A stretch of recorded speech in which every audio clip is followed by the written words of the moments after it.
The following is a DW Ancient Egypt production.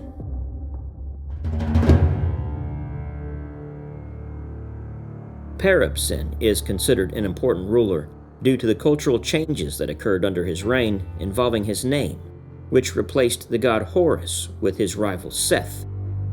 Horus the Younger, the son of the god Osiris, defeated Osiris's brother and murderer Seth to restore balance in Egypt.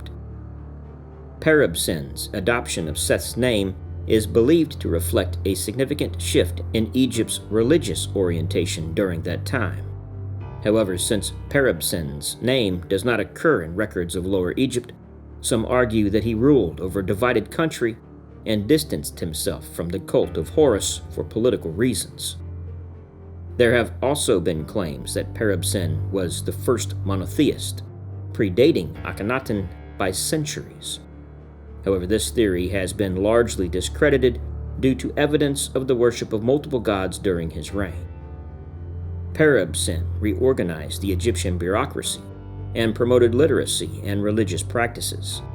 The first complete sentence in Egyptian history found in his tomb states, "The Golden One, he of Ombos, hath unified and handed over the two realms to his son, the king of Lower and Upper Egypt, Peribsen."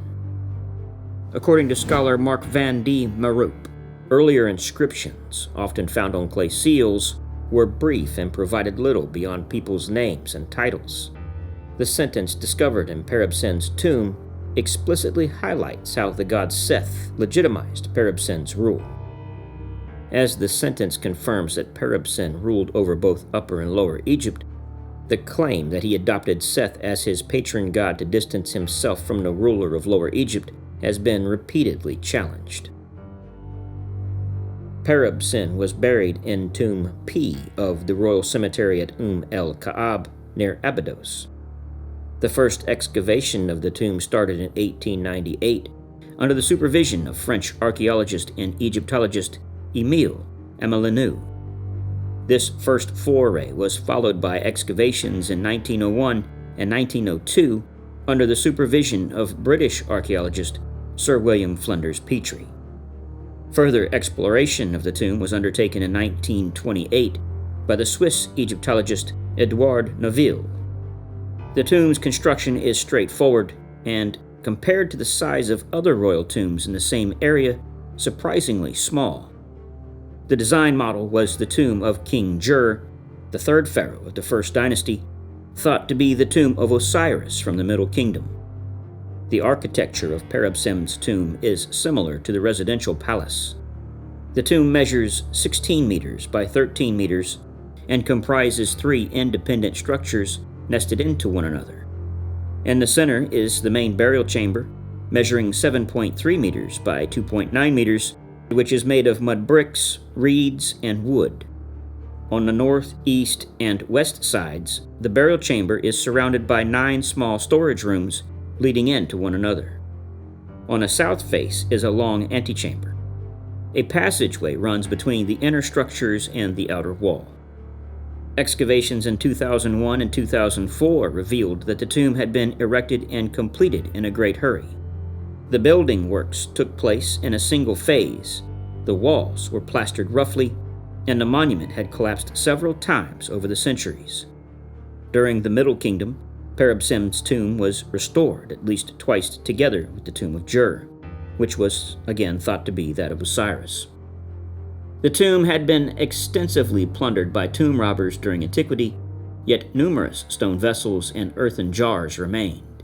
Some of the stone vessels had copper-coated rims and are similar to the better-known finds from the tomb of Kesekemwe.